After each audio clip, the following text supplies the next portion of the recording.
Kylian Mbappé et Didier Deschamps sont en train de faire disparaître Ousmane Dembélé de cette équipe de France. Ousmane Dembélé, t'as l'impression qu'il est dans le 11 de départ type parce qu'il est juste ballon d'or. Oui, il est ballon d'or. Oui, il a remporté 2 Ligues des Champions d'affilée en faisant un back-to-back. Vous savez, dans le club de cœur du soi-disant meilleur joueur de football actuel, meilleur joueur de l'équipe de France qui se prend pour un dictateur, ou même Didier Deschamps n'ose plus rien lui dire, comme on l'a vu dans les images de la Fédération française de football, où on voit que c'est Kylian Mbappé qui donne les consignes à la mi-temps du match contre l'Irlande. Et ça, pour moi, c'est inexcusable.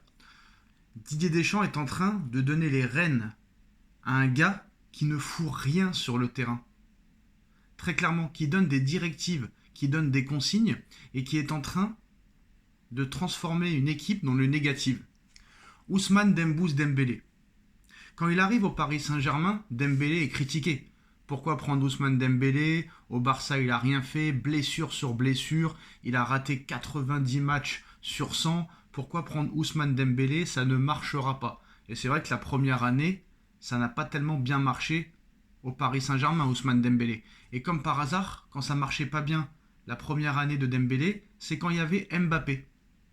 Et bizarrement, quand Mbappé a quitté le Paris Saint-Germain, Ousmane Dembélé s'est révélé. Comme Vitinha s'est révélé. Coïncidence? Je ne sais pas. Mbappé quitte le Paris Saint-Germain. Le Paris Saint-Germain remporte 2 Ligues des Champions d'affilée. Vous allez dire, je me répète, mais il y a une nuance. Il arrive au Real Madrid. Le Real Madrid est au sommet de la montagne. Ils viennent de remporter une Ligue des Champions. Le mec arrive au Real Madrid, saison blanche sur saison blanche, polémique sur polémique, histoire sur histoire, clash sur clash, un vestiaire qui se fracasse, des coachs qui s'enchaînent. Et c'est bizarre, Dembélé, quand il joue avec Mbappé, il ne ressemble à rien. Et quand Dembélé ne joue pas avec Mbappé, il est exceptionnel. C'est quand même bizarre, non? Pour moi, ce n'est pas une coïncidence. Déjà, Ousmane Dembélé, t'as l'impression qu'il joue dans le 11 parce qu'il est juste ballon d'or. Le Mbappé qui donne des leçons aux autres. Mais qui c'est qui a 2 Ligues des Champions et un ballon d'or? C'est lui? Ou c'est Mbappé? Je commence à rien comprendre.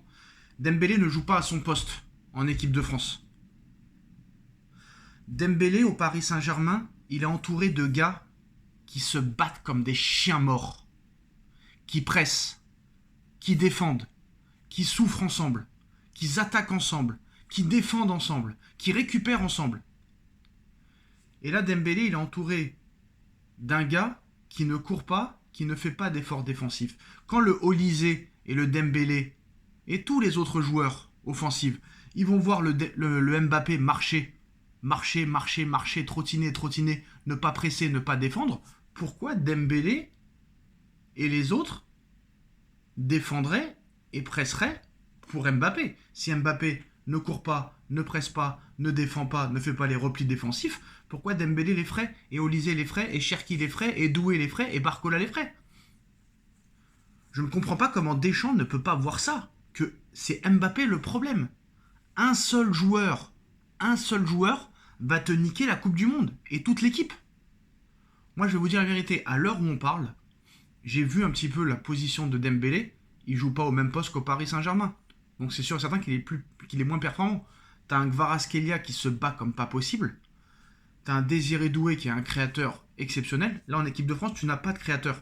Déjà, t'as pas de milieu de terrain. Le milieu de terrain est catastrophique. Il est illisible. Il n'y a aucun impact physique. Il n'y a aucun créateur. C'est pas possible. Tu ne peux pas gagner une Coupe du Monde comme ça. Et pour moi, je ne sais même pas si la France va gagner un match pendant cette phase de poule. Vous allez me dire, mais non Sacha, n'exagère pas. Irak, quand même, ça va passer. Je suis même pas sûr que tu battes l'Irak. J'ai vu le match contre l'Espagne. L'Irak, ça va être très compliqué. Mais déjà, pour moi, contre le Sénégal, tu ne gagneras pas. J'ai déjà donné les raisons. Mbappé contre le Sénégal, il va avoir un 3 sur 10 après le match. Ça va être une catastrophe. Et les autres vont être aussi catastrophiques que lui. Peut-être que l'ouverture viendra d'un penalty ou quoi que ce soit, mais pour moi, c'est soit le Sénégal qui gagne, soit le match nul. On a un ballon d'or. Un ballon d'or. Un mec qui va peut-être remporter un 2e ballon d'or d'affilée. Le mec a fait le back-to-back et il se fait malmener par un mec qui a 0 ballon d'or, 0 Ligue des Champions, 0 FIFA The Best, contrairement à ce gars-là. Qu'est-ce que Dembélé a de leçons à recevoir de Mbappé? Mais le mec, on dirait, c'est même pas un dictateur qu'on dirait. Je ne sais même pas. C'est Cruella, c'est l'enfer ce mec, c'est Satan, c'est Lucifer. Quand il parle, t'as l'impression que tout le monde a peur de lui. Ce n'est pas normal. Ce mec-là n'a pas la légitimité pour donner des consignes, que ce soit à Deschamps, à Dembélé ou autre. Regardez la saison qu'est en train de faire Olysée. Regardez la saison que fait Ousmane Dembélé. Regardez la saison que fait Désiré Doué. Regardez la saison qu'a fait Ryan Cherki. Tous ces mecs-là ont fait des meilleures saisons que Mbappé. Ça devrait être eux qui donnent des leçons à Mbappé. Et Mbappé va démolir le projet Coupe du Monde. Et j'espère que quand la France se fera ridiculiser pendant cette Coupe du Monde, on mettra le fautif Mbappé-Lotin en lumière et en évidence. Moi, je suis désolé de le dire, c'est la vérité. Comment ça se fait que le Dembélé, la première année au Paris Saint-Germain avec Mbappé,